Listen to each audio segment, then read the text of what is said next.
Hello, running friends. I am super excited to bring on a special guest today. We have Kristi Passion, who is a runner and has been through our Healthy Runner coaching program. And I just needed to share her story with you because this is going to be an inspiration for all of you who think you kind of run slow and you're really limited by knee pain and you're looking to actually get stronger and maybe run a half marathon or even run a marathon, even if you didn't think you could do so. This story is definitely going to provide you some inspiration if you've been struggling with knee pain or if you think you're too slow. So, Kristi, thank you so much for accepting my invitation to share your story with our Healthy Runner community today. Thank you so much for having me. Yeah, this is going to be fun. I cannot wait. I can't wait to kind of get into your story a little bit. But in today's interview, guys, Kristi is going to really, share her story. And if you've ever had knee pain that was really limiting you from running, or maybe you did lunges in the gym and your knee was like constantly hurting you and you felt like you couldn't get your strength work in because you had bad knees, right? Or you felt like you were too slow to ever run a marathon. I'm here to tell you that these obstacles can be overcome. And Kristi is just one of our Spark winners who has been through our Healthy Runner coaching program before. And she just accomplished some amazing things with her running and her health. And I just needed to get her on the podcast and, have her share her tips with many of you who have been struggling with similar issues. So if you are a runner who is worried you may do long-term damage to your knee, but you still want to maintain your connections with your friends and you want to meet up with your mom group, you like to challenge yourself and you need some guidance, then hearing Kristi's story will really help provide you some hope today. So, Kristi, you've listened to many podcasts before on this podcast. So, we always start with a little dynamic warm up. So, do you mind just telling everyone kind of who you are and what do you do and where are you located? Absolutely. I'm Kristi, and I live in Jacksonville, Florida. I am a mom of two daughters, and they are everything to me. So a lot of the motivation that I have for being healthy is because of them and my family. So we've lived in Jacksonville for about 6 years, and it's a beautiful place to run. We have beaches, we have trails, we have a lot of different places to run, and it's just been an amazing place to get outside. We have beautiful weather. And so, yeah, Jacksonville is definitely my home.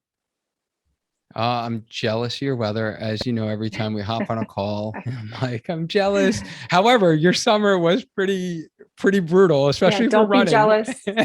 Don't be jealous of our summer. Yeah, we did marathon training in some pretty brutal conditions, so don't be too jealous.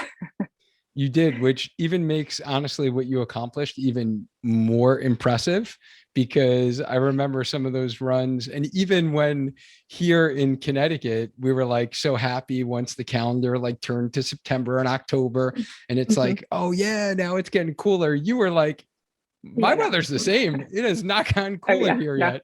It was hot and humid in September. Oh yeah, it was brutal. September is a brutal month, definitely. So when did you start running? I actually started running when we moved to Jacksonville from the DC metro area in 2015. I didn't know anybody, and I just needed to get outside. I was just so glad to be out of the cold. And so I just started doing a couch to 5K program. I didn't really know anything about running. I went to my local running store and said, I'm not a runner, but I would like to be, even if it's just to complete my first 5K. And so they fitted me for some shoes, and I had my phone in hand with my trusty plug-in earphones, and I started that Couch to 5K app, and all on my own. I didn't know anybody. So that's kind of where I started. And then very, very quickly, I realized I love this. And I probably loved it because it was so hard for me. I'm not a natural runner. I'm not fast. I'm not one of these people who can just go out and, plow through a whole bunch of miles. But that part of the challenge is why I fell in love with running, because I knew it was going to challenge me in more ways than just the physical aspect of running. So long story short, I ended up joining a group because I had another goal. My next goal was going to be a 15K, which for people who know this area in Jacksonville, the Gate River Run is a big race. Thousands and thousands of people gather every single March to run this amazing race. It's a beautiful race with a very difficult bridge at the very end. And so that was my next goal. And I knew that this is a great city to be a runner. And so that was my next one. My next goal after that was going to be a half marathon.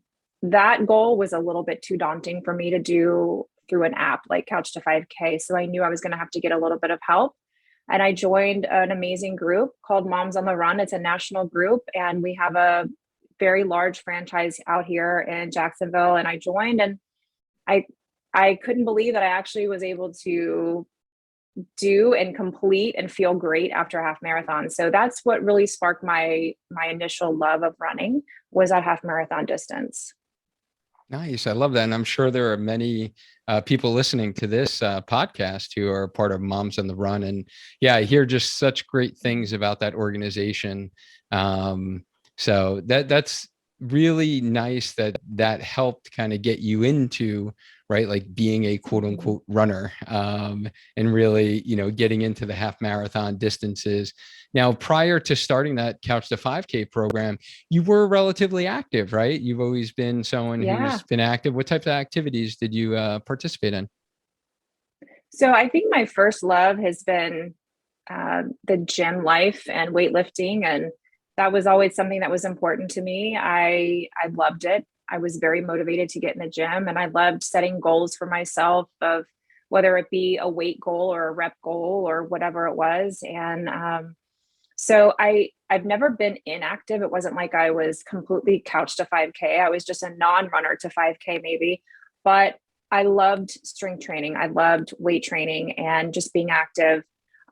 So maybe it was a natural progression for me, because I knew I was never going to be like some crazy weightlifter, but I knew that as I got older, being active was going to be more and more important. So being in my 40s now, as you approach your mid 40s, it's like some things start to change in your body, and you need to maybe do a little bit more evaluation on what fitness really is bringing to your life, how it's benefiting you. Instead of breaking down your body, you really want to do things that are going to help your body. And so that is why running became so important to me, because I saw the benefit of both the strength training and running as well. Yeah. And I think that's why you and I get along so well, because my story was very similar, coming from just kind of the gym background and then kind of got into running. So I think, all right. So just kind of giving everyone a little perspective on kind of, what your, activity was before you started running. So you really were running for about, I would say, was it 4 years before we actually met? Yeah, about 4.5 years. And I had Okay. already completed several 5Ks, of course, 15Ks, a couple of 10Ks, and then about 5 half marathons in that time span. And I knew that I wanted to go ahead and, really make this a part of my life. And I think for a lot of people, maybe if you're listening, it feels like, that next goal is out of reach. And I felt that way too. And during the COVID lockdown, shutdown, whatever you want to call it, I had two choices. So my choices were, I either continue to be active and really take it to that next level, or I just give in to the sedentary life and use that as an excuse.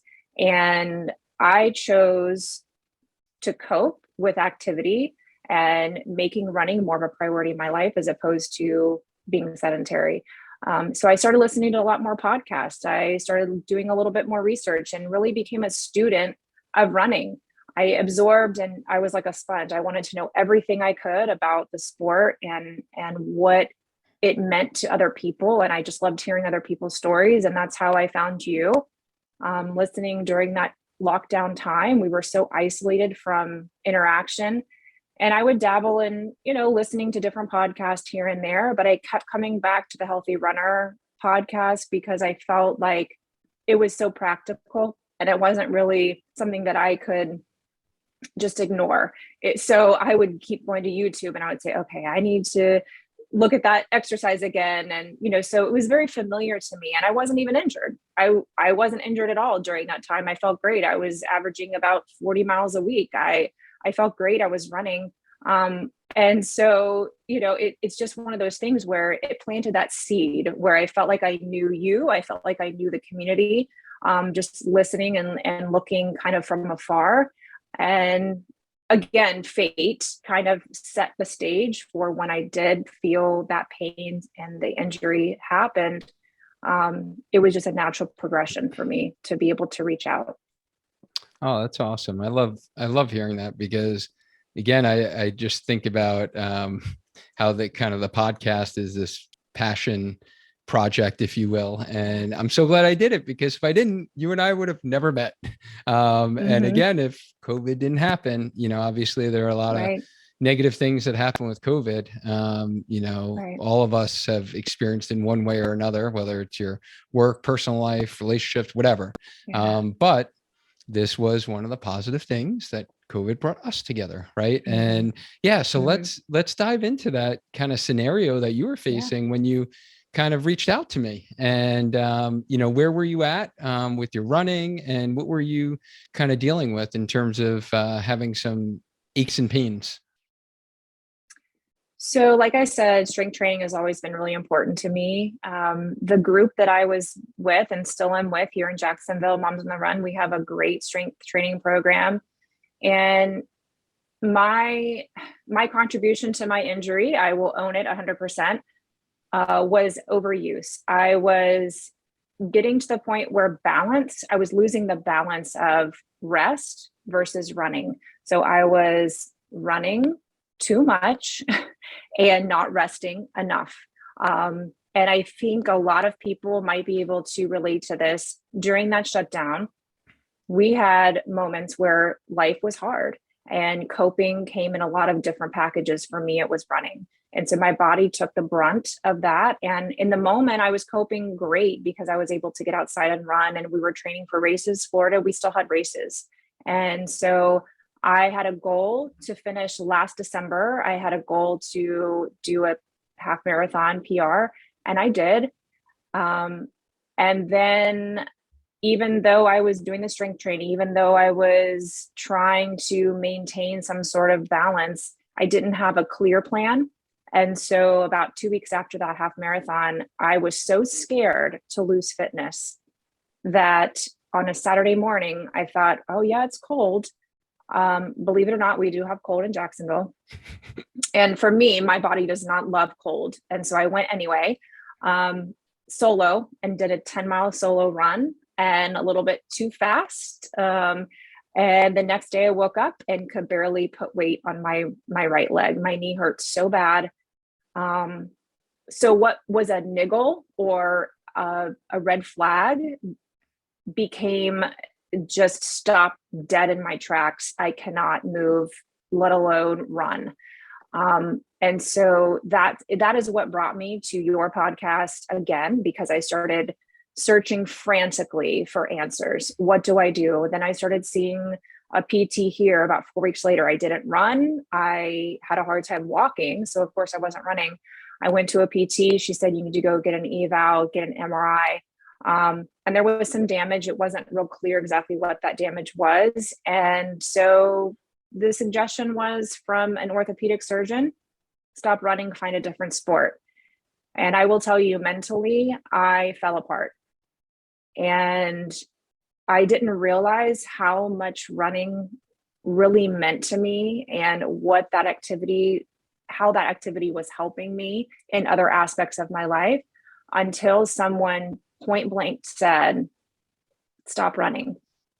And that wasn't an option for me.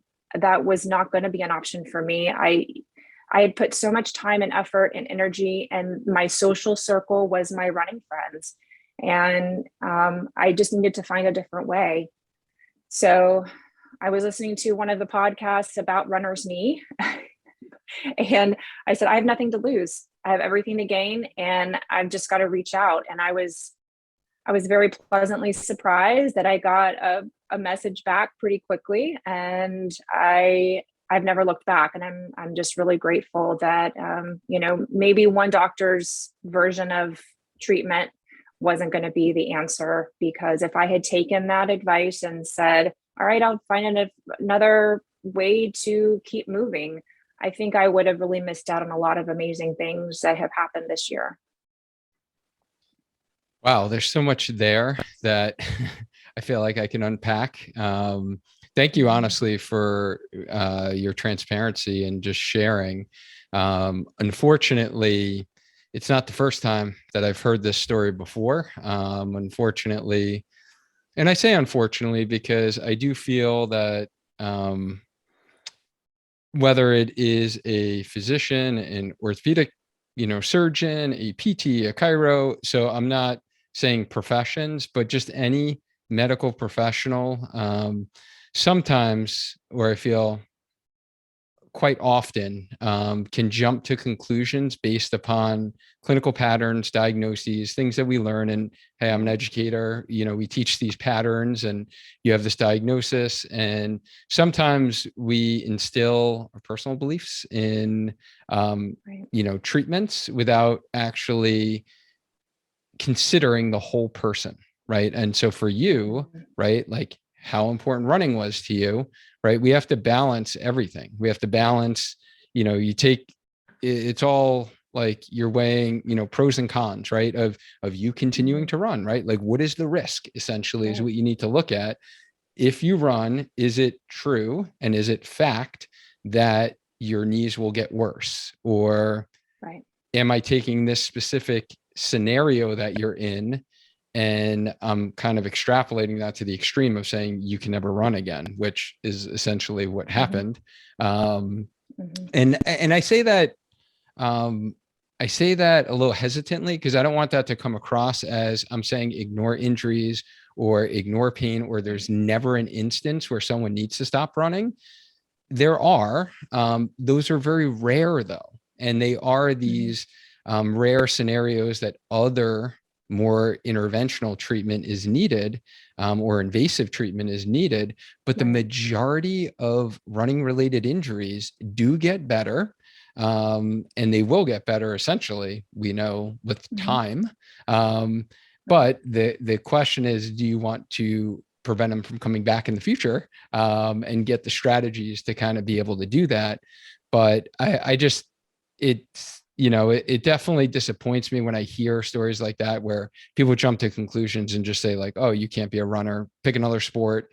And because, we all have our likes, right? And it's one thing if it's like definitive, and there is literature to support that.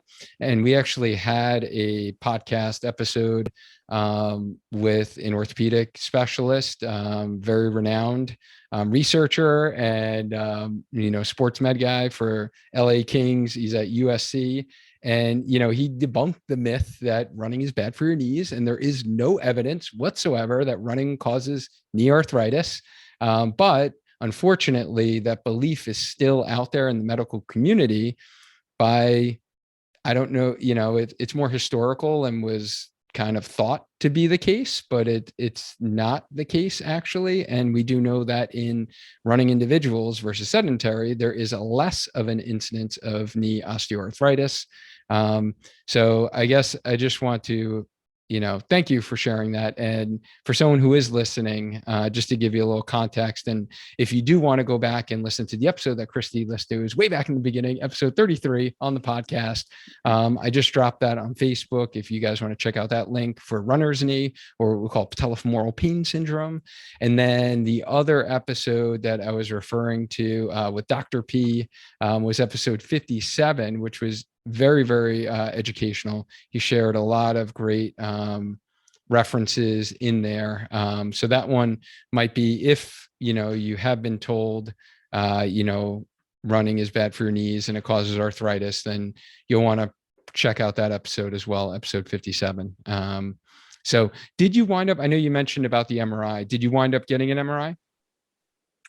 Yeah, so I got an MRI and X-ray and MRI, and there was definitely some um, findings, but nothing specific. So they were looking for specifically a meniscus tear. And because of the way that the MRI showed, it was like, well, there's no tear now, but there's definitely something that doesn't look right, chondromalacia, something that is causing that wear and tear. The tracking has probably been off for a very long time, which makes sense because even as young as 16 years old, I remember having knee pain every once in a while. So definitely wasn't an overnight injury. This is probably more of an overuse. And now that I'm in my mid 40s, things start to creep up and, you got to take care of yourself a little bit differently now. And so once I found out that that MRI was technically negative, there was nothing glaring. There was no ACL injury. There was no compound meniscus tear. There was, nothing like stress fractures, nothing around in the bones around the knee. It was a relief mentally because I had lost so many weeks of running and I lost fitness. I lost strength. I had lost my mental sanity, really. I was isolated from my running friends and just trying to be a good patient and listen to the doctors and be compliant. And unfortunately, that cost me more than what it was worth. And so my road back to recovery and my road back to running took a lot longer and it was a lot more difficult because I stopped for so long in being compliant. And I will say to anybody who is questioning their opinion of the doctor that they've seen, or even a second opinion or a PT, it's okay to question. It's okay to be frustrated. It's okay to question the advice, even though they are a doctor. That's okay. It's not disrespectful or anything like that. You can ask for the research. If you're telling me not to run, why? Can you document that? And those are things I wish I had done, but I didn't, and that's okay. Lesson learned. So I guess to answer your question, yes, I did have the MRI, but once that was found to be technically negative, no intervention was needed. I didn't need surgery right away, or anything like that. And one of the options was, well, we can go in and scope it and clean out the cartilage that's kind of busted up and, looking a little rough. And I just started doing my own research and I was like, well, it's not even really going to be that much of a help. So no, I'm not going to go under the knife or even, the scope to do that. So yes, I did have the MRI. Yeah. And I do remember that actual first day when we met. And, I remember the frustration in your voice, Mm-hmm. for being told to like stop running for 8 weeks, essentially, Yes, having a negative it was MRI. 8 weeks. You Mm-hmm. did the PT that you were told to do. And then you still had pain, right? You really weren't back to, Yes. running without pain at that point, correct? Yes. And so I think it's important to mention that I was doing the PT exercises that were given to me. But then when I went back 4 weeks later to see the same orthopedic surgeon that saw me 4 weeks before, after that script was written and I was very compliant, I went 3 times a week. I did everything I was supposed to do. He was shocked at the atrophy of my quad. He said, I don't know what you've been doing, but your quad muscle is like atrophied so much. Are you lifting? Are you weight bearing? I said, no, I was told not to weight bear. I was told not to, lift heavy. I had been lifting heavy, even though I was injured. I thought I knew lifting was still good. I knew that I needed to still build that muscle. But once I was told by, this professional not to, and no fault of their own, that's what they were trained to do. But then when I went back and then he thought, oh, well, now you need to get back in the gym. And he gave me some exercises to do with weight bearing and with adding weights and weighted squats and this and that. Well, at that point, I was in so much pain that adding weight to a now weak quad and knee added to the pain and it added to the frustration. So I was really at my end. If contacting you and trying to get a plan together with you was not going to work, then I was going to go ahead and accept that fate of running is not for me and I need to find a different sport. But I wasn't going to give up quite yet. I just needed one more chance, one more opportunity, one more person that I could maybe reach out to who could give me a little bit of hope. And I think what sealed the deal for me was when you said you don't have to stop running. And I thought, I've got to get back on the road. Like I can't keep doing sideline leg lifts and clamshells for the rest of my life to try to rehab this knee. It's just, something's not working. And that's the definition of insanity, doing the same thing over and over and expecting a different result. And my results were not changing. And I had to get off the crazy train. And yeah, so I'm really grateful. Yeah. And I guess going on to that point, I just got to interject in there, because not that sideline leg lifts or clamshells are bad whatsoever. Right. And this is where I think really my philosophy is a lot different than maybe a traditional PT doesn't treat runners, and then is different from a traditional run coach that doesn't deal with muscle imbalances and injuries, is those activation exercises, I like to call them. So the clamshell, getting the external rotators like kicked in, side leg lifts are essential for someone to learn how to use those muscles, but they should be done in the short term and then progressed to standing weight bearing exercises, because when we run, we're standing, right? And we need to be able to activate those exercises. So I find that all too often is some people getting care where they're literally doing clamshells and leg lifts 3 times a week for 4 to 6 weeks,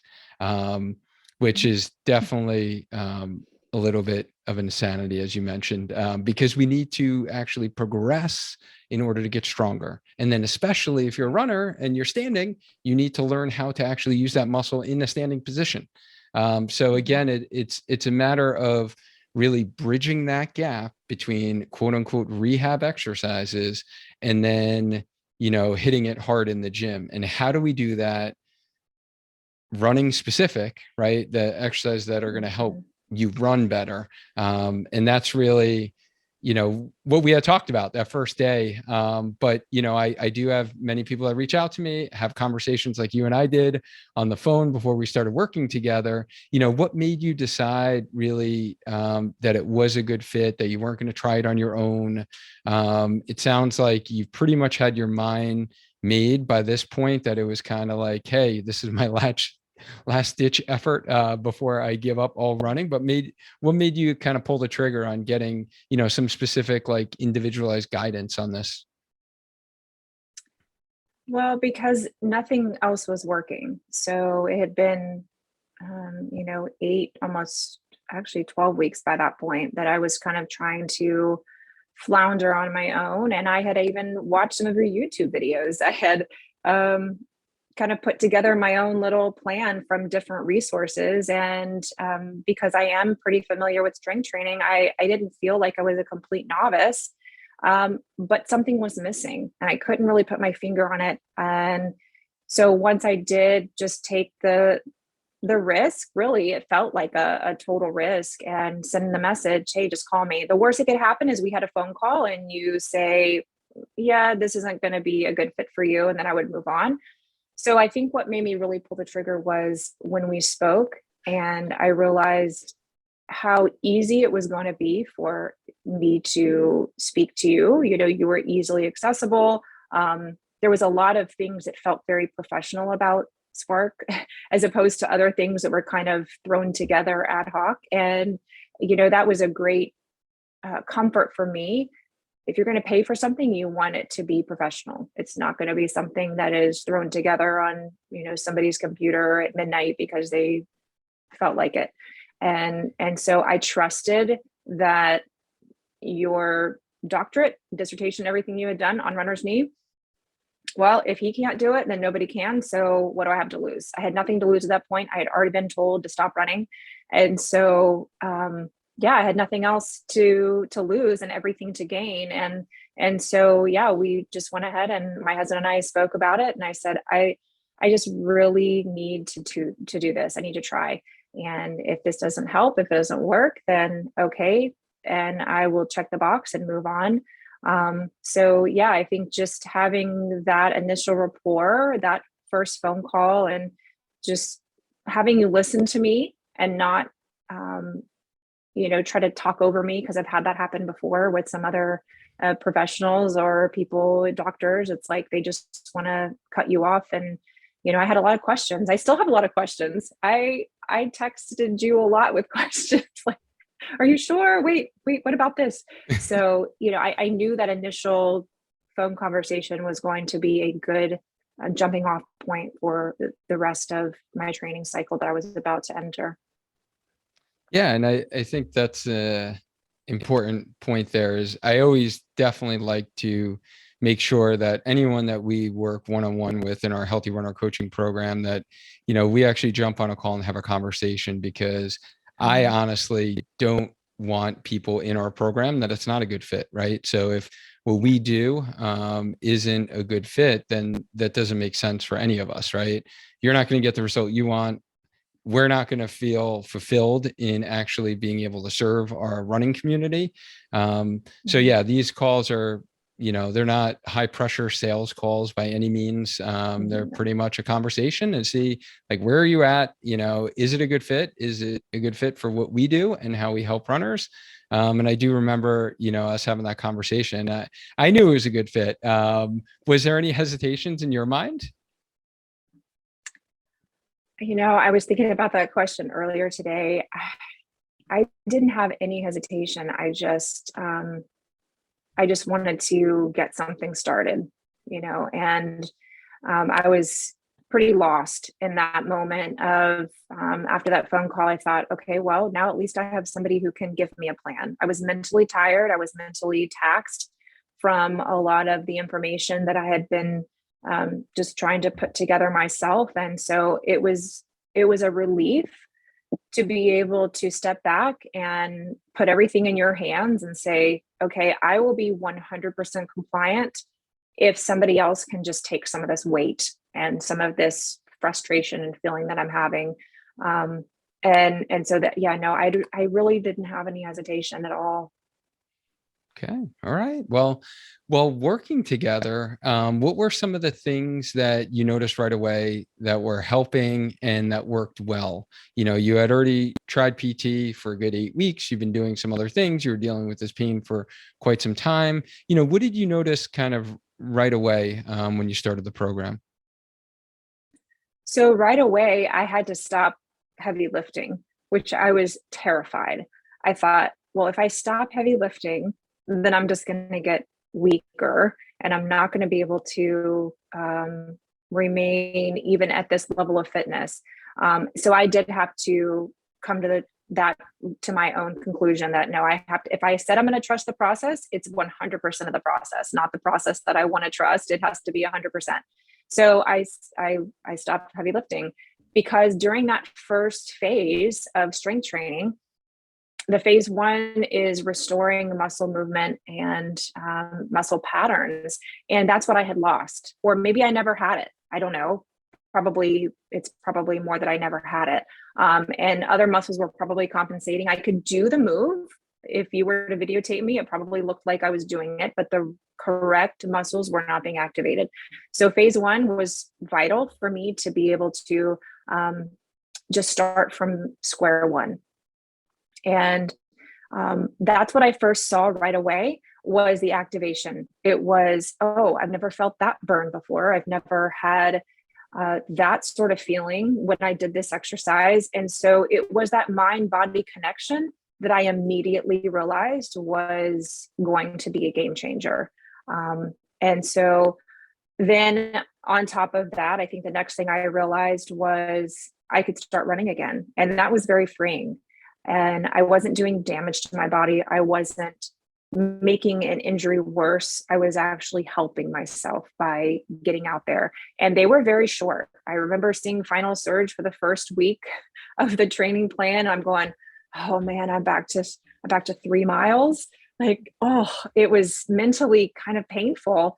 But again, I trusted the process and I knew it was going to be part of you have to walk or you have to crawl before you walk. You have to walk before you run. And so that first phase was really my second chance at learning how to strength train properly, not just going through the exercises, but doing them correctly. And then I guess the third thing would be that I saw a big shift in my mentality. I was a lot easier to be around. You can ask my family. I wasn't so happy while I wasn't running. And unfortunately, other people probably suffered because of that. But then once that part of my life was able to be restored, I had a huge mental, it was just the burden was lifted. And I think that's something you really can't put down on paper or prescribe for someone, but it is a huge benefit. And I think sometimes that's where the medical community might be missing the mark and not seeing the whole person. But our mental health is a huge part of our physical health. And if you can't do what you love, it does affect you mentally. So yeah, those were probably the first three things I noticed right away. Oh my goodness. Well, first off, that's actually was the topic I posted within our Healthy Runner coaching client community this morning was, our why, and just speaking of the mental, and like, those are the benefits that I see nowadays, with running versus when I first started running, it was kind of like the physical benefits and to look better, right? And to get more lean. But you were not joking that you are a student of the game. I love it because you literally remember what we talked about all the way back in the beginning, which now is like 6 months ago from when we first met. Yeah. And you're like the restore phase, but I love it. It's like you were committed and you really took the time to kind of educate yourself and not only get the plan that I developed for you, but you actually learned along the way, right? And you understood the rationale to why I was giving you these exercises. It wasn't just because every runner with knee pain gets these exercises, or every runner who starts this program gets these exercises, right? It was there was a purpose and a rationale. And I just love that you actually remembered that. That was pretty impressive, honestly. That was great. A plus. But I think you bring up a good point that, sometimes we need to restore. And that's why I created these specific phases of this program. And this, just to give you guys a little background context of this was something that was really building for the last 18 years of my career of okay, how did I get runners healthy? And then how did I not, working as a traditional physical therapist in a clinic, not be able to get them to actually their running goal? How do we bridge that gap and get them from restoring, right, and rebuilding a little bit? So that's the second phase. We rebuild, get you stronger. But I never actually got to the point where I could retrain runners to be able to get more robust running form. And then I never had the ability to actually get them to crush it level performance training, right? And be able to meet a big, scary goal like you and run your first marathon. So phases are so important. And I think that's another important point. If you're listening to this and you have knee pain, whatever you're doing today, whatever you were doing 3 months ago, shouldn't be what you're doing 3 months from now, right? Things need to progress and evolve in both your quote unquote rehab exercises or your running specific exercises, your strength training, and your run plan. So things should be progressing. And if they're not, then you're probably not improving as a runner. And they need to kind of progress at a specific rate. And it all depends upon the person, the injury, right? So all those variables. And that's where kind of the decision-making happens with something like, what we were working on a one-on-one kind of personalized basis. But okay, so those were some of the things that were kind of working for you right away. So now let's kind of fast forward a little bit to when we were kind of finished the program. And I did mention that you ran your first marathon, which congratulations, was amazing. I just love seeing your excitement, honestly, along that process. Definitely some nerves, like anyone running their first marathon. Definitely. But, talk about, where you felt like you were at the end of the program and, leading up to your marathon or after your marathon. Where was your running at that point? So my goal going into being coached and treated by you was to finish a marathon. But I think one of our very early calls, the discussion came up that if we get to a certain point in this restore phase and then in the rebuilding phase, and you're still having significant pain, or you're not able to run the miles that are in your program, there is going to come a point where we're going to have to take a step back and reevaluate, and you might have to drop down to the half marathon. Are you willing to do that? I remember that specifically as a question. Can you handle that decision if that's what is best for your health? And as soon as I agreed to that, and I knew that worst case scenario, I'm running a half marathon. That's amazing. I could barely run a few miles. So if I was going to run a half marathon that same trip, perfect. It was fine. So I started the training plan with nothing to lose. Again, I had nothing to lose. So once I started the training plan, I could see how good I was feeling. And I did have a few setbacks, but of course you were always there to talk me through it and, get me kind of back on track. Once I realized I'm doing this marathon, and I don't care if I have to walk to the finish, I'm doing it. And I wanted to start that race feeling strong and feeling ready, not just physically, but mentally. And I think for me, before this training cycle, I had either prioritized the mental part of training or the physical part of training in various training cycles, but they never really came together until now. And that is exactly what I had wanted, but I didn't know it was possible. But it is. And so the race conditions, so just so everybody knows, listeners know, a large group of us here in Jacksonville and other friends also from around the country all met in Hilton Head Island, South Carolina. And we did the Hilton Head Marathon. Some did the half marathon in November. Course was rough. Weather was rough. It was definitely a difficult race. However, I had never done a marathon, so I knew it was going to be hard. So I was okay with that. I was prepared for hard. I was prepared for pain. I was prepared for difficulty. And I ran all but 6 miles alone. And, I don't regret it at all. It was a difficult race, but I can only say that from here on out, all the other marathons I do are going to be better. So that's okay. If the first one's going to be a bad one, might as well get that out of the way. Everything else is going to be great from here on out. So the fact that I was able to get to the start line, that was goal number 1. Goal number 2 was to finish. And I met that goal. The third goal was to finish under a certain time or within a certain time. And if it had not been for some misdirection on the course, I would have made it. I was outside of that goal by about 2 minutes. So it's okay. It all, but I think going into that with the mental strength that I had gained from having to run alone, I wasn't able to run with a lot of people during this training cycle because of my injury. I had a very specific plan and I was sticking to the plan.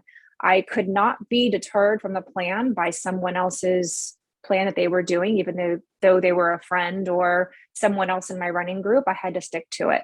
And it was a few months. It was 4 months, really 4 months of nose to the grindstone, keep your head down, just focus. And it paid off. And am I ever going to Boston qualify? Probably not. That's okay. That's not my goal. But mentally, physically, I'm back in a place where I honestly never thought that I would be. And that's a gift. And so, yeah, that's really what this whole training cycle has been for me, has been the realization that once you put those two things together, you have the physical, you have the mental, you put it together, you have people like yourself and the community, with the Healthy Runner community and the coaches and everybody else as members, you feel like you're not running alone. Even though I ran that marathon alone, I didn't really feel like I ran it alone. I had a lot of voices in my head, good voices. And people texted me along the way and encouragement along the way. And so that's what made that marathon. Otherwise, it would have been really, really lonely and really sad. A lot of people finish that marathon very, very defeated and feeling completely beat down. And I finished feeling like I overcame something. Yeah, and you did. And I just love that, our healthy runner community, and everyone that's in our, so for those that don't know, everyone who is in our coaching program, we have a kind of a smaller Facebook community, that we share kind of extra content in and kind of keep each other accountable, motivated. And I just love that, with you being in Florida, like we can bring people together all over the country, and feel like, hey, I'm not alone in this, right? So I think that is kind of neat, with today's technology and being able to do that. But do you remember actually, besides kind of getting rid of your knee pain and then running your first marathon, do you remember the other goal that you actually wrote on your intake form that you wanted to Oh accomplish? no, no, I Because I don't. love it. Now You you're putting me said on the that spot. you wanna be able to run until you're 100. You Oh said that yeah, I I want to did run put until that. I'm 100. I And did. I just I love that did. because, like, that's what I always say, first off. And because I think you bring up a good point as far as setting realistic goals. And I Mhm. do actually remember having that conversation with you because I am not the person that is just going to tell you what you want to hear. For Mhm. someone who wants to run a marathon. And if I don't think it's really in your best interest for your long-term running health to run a Mhm. marathon, I am not going to advise that you do that. Right. And my goal is not to get you to a finish line for you to crawl up to the finish line, hobbling Yes. along. Like I did a Run Disney race. I've never seen so many injured runners ever in my life, Mhm. um, finishing a race or not finishing a race. Right. Mhm. Because half of them really didn't train for the race itself and just did it because it's an event. Right. But that is never my goal. And I honestly, if you're listening to this and that is your feeling of like you want to go like couch to marathon and no matter what you're going to run this race on this date and you're not going to listen to the guidance, then you are not a good fit for our program. But if you're willing to listen and hear some sound advice, and I always love kind of big goals and I never like totally shoot them down, but I'll be honest with you, like I was with you, really, for the situation that you were in, having some knee swelling, having some clicking going on, I was honest with you and I'm like, I know the MRI was negative, but most likely you have some type of small meniscal or cartilage tear in there that's kind of Mhm. causing your symptoms that you're having, which I think is another good point for those that don't know. In the last decade, the literature out there does state that even if you have a tear of your meniscus, you will do better without surgery than actually getting that meniscus tear removed. So there's been a big shift in guidelines for meniscal tears, again depending upon the size of the tear, where it's located, your specific situation. But in general, adults, I'm not talking about teenage athletes, who are looking to play sports, competitively in their teenage years, but for adults in their 30s, 40s, 50s, it's usually best and you do get better with conservative care. And that's really what we kind of did in strengthening the surrounding muscles around your knee, to be able to actually be able to run. But I thought that was interesting that you brought that up with our heart-to-heart conversation. I actually forgot about that, prior to today, but and then when you started mentioning it, I was like, oh yeah, I do remember this conversation actually, because I'm not going to promise you stuff that really Right. isn't, Yeah. true. I'm not And going to be like, I oh, we're going to appreciated get you that. a great Mm-hmm. marathon time. And, Mm-hmm. so I think that's an important, point to make, really, if you're listening to this and anyone is like totally selling you on, I'm going to give you this and that, and it sounds too good to be true. Usually it is. But no, thank you for sharing that. And then do you remember also, I remember I loved your comments when you would say, because you did lift a lot. And, Mhm. I think there is this misconception as well, because I am a PT and a run coach, and some people's experience with PTs have been, again, we're doing too low level of an exercise. I'm doing an exercise with TheraBand. How's that going to make me stronger? Um, we do have some significant progressions in our Healthy Runner Strength program, but I remember, because you've had so much experience lifting and doing heavy lifting, deadlifts and squats, that you were like amazed at how you actually got stronger. And can you Mhm. like speak to that, like what you felt from like a strength perspective? And if you remember, I remember when we were finishing up, you were saying that, you were amazed almost, right? That you felt stronger even though you weren't lifting heavy deadlifts and squats. Can you speak to that a little bit? Yeah, so I think the difference is the muscles that are being used for each individual exercise. So I think it's really easy to overcompensate with the muscles that are already strong in a squat or a deadlift. It's not until I started isolating specific muscles on one leg in particular that was a well, it's the exercise called the humbler. And it was very humbling. And I thought, wow, my goodness, I can squat this amount of weight, I can deadlift this amount of weight, but to lay on my side and lift my leg where my heel is touching the wall the entire time, I wanted to cry. And so it's very humbling. And so I that really convinced me that yes, I could do the weight, I could do the exercise prior, but I was still having pain. So something was missing. And it wasn't until the correct muscles were learning how to maybe it was even as simple as walking up the stairs going someplace. It's like, oh, I have knee pain here because everything on my back body is completely asleep. Nothing was working.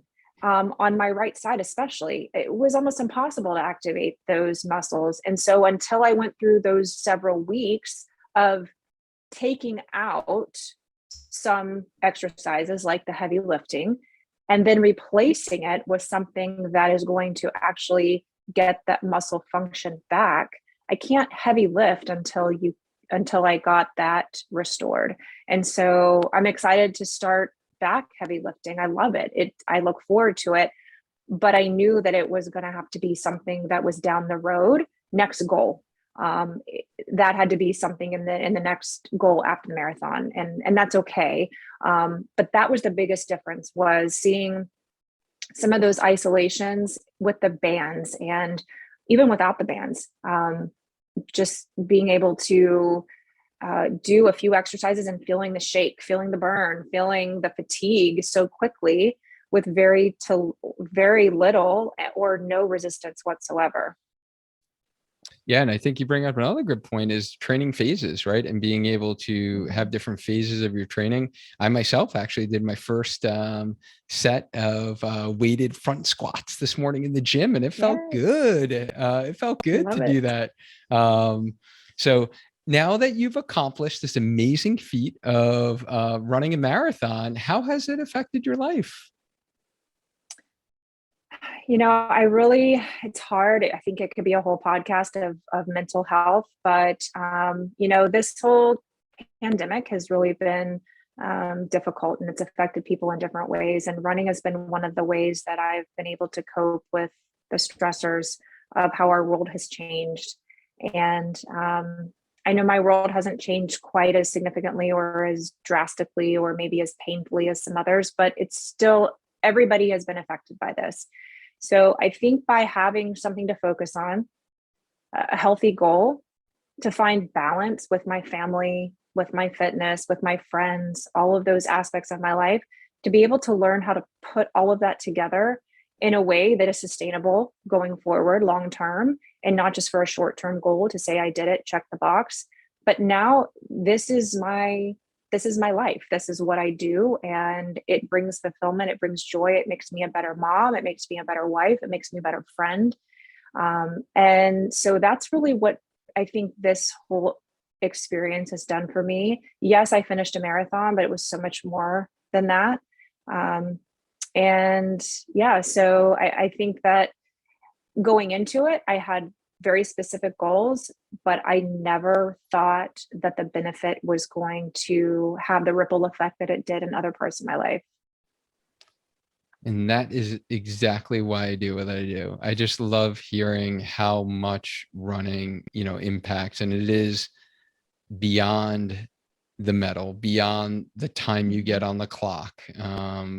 And, thank you for sharing that, because honestly, that is why I do what I do. And, what would you say if, someone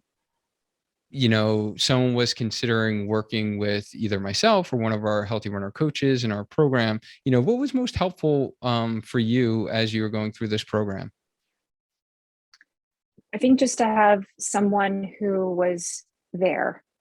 It wasn't a YouTube video that I kept going to. It was a live person, someone that I could share my struggles with, share my victories with. I think I tried as much as I could to, communicate when I had questions, and I wanted to put 100% in, and I knew that you were giving me 100%.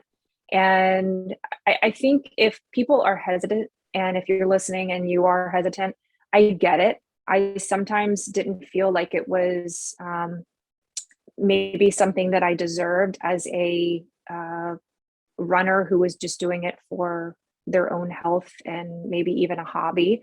I wasn't trying to get to this amazing goal race. I'm not an elite runner. I'm never going to place in my age group, but that's okay.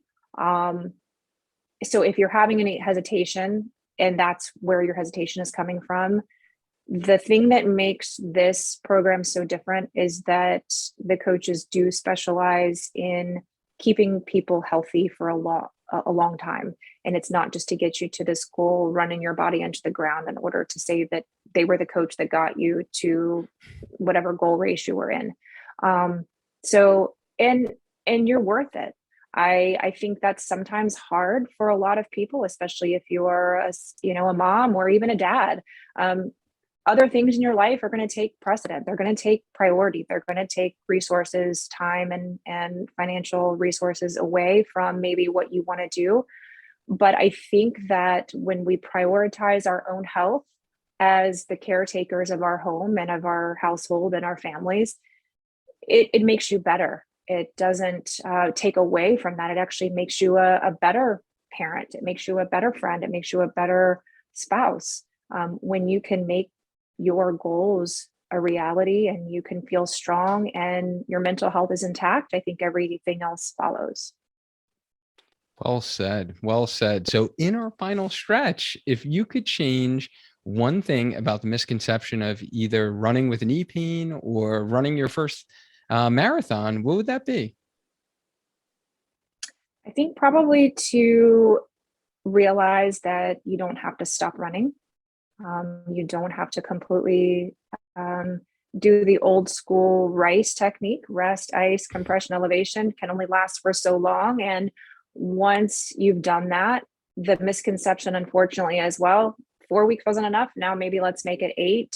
And I'm not going to say I regret that, because I don't think that I would be where I am without having that experience of so many weeks off of running. But I think that is a huge misconception in our mainstream, I guess you could call it, healthcare. So you don't have to stop running all the time. Maybe some circumstances you do, but once you have that call, once you get set up with one of the coaches within this community, they can get you onto the program that is right for you. And the misconception too, I know you said one, but I think it's important to say you don't have to be an elite runner who wants to qualify. I say Boston just because that's like the thing that everybody thinks that is like the holy grail of qualifications. To be able to benefit from this type of training, everyone can benefit from having a coach, from having a healthcare professional help you. And I still run slow. It's okay. It's fine.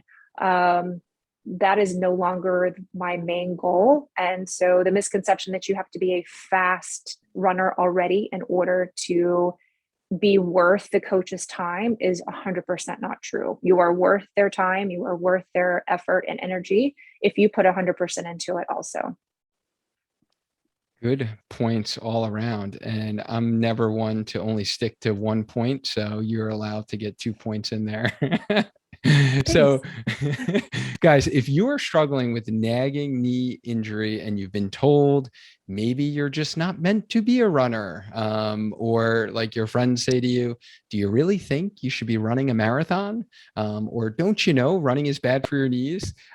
If you're ready to take control of your nagging knee pain and really get back to running long again, like Christy did, without having to be told to stop running, let's guide you back to crushing your running goals so you can officially spark back into running shape with our Healthy Runner coaching program. So in this program, I will be your PT, your run coach, and your accountability partner, really collapsing time for you and providing you the strategies that it took me 18 years to learn through my personal running journey, and helping runners just like Christy here. So let's jump on a low pressure strategy call to see if you're a good fit, for how we help runners really crush their running goals and become lifelong injury-free runners. You can easily grab a slot on my calendar. Just go to sparkyourtraining.com/coaching and then grab a slot on my calendar and we will jump on a call. And you can even see a behind the scenes video tour that I did of this program. And you can hear from other winners that have been through our program, just like Christy shared today. There are many other people who have been happy to share their story and their experience, either working with myself or working with one of our Healthy Runner coaches. So you just head there and get some more information. Thank you so much, Christy. I really appreciate you sharing your story with our community. I think, this was very inspirational, I'm sure, for some, and provided some hope for others who have been told that, they're not a runner or they shouldn't be running with knee pain, or those that are like just afraid, like, hey, I'm starting to get some pain. Like, I don't want to do damage, right, to my joints. I don't want to do long-term damage. So hopefully, you guys took some nuggets away from what Christy had to share with us here today. And I appreciate you for always showing up for our community. You've been like such a great community member in our coaching, community page. And I just love seeing your runs and, seeing you get out there and crush it. So thanks again for coming on. Yeah, thanks for having me. Yeah, and runners, as always, let's stay active, let's stay healthy, and let's just keep on running. Until next time, guys. Bye.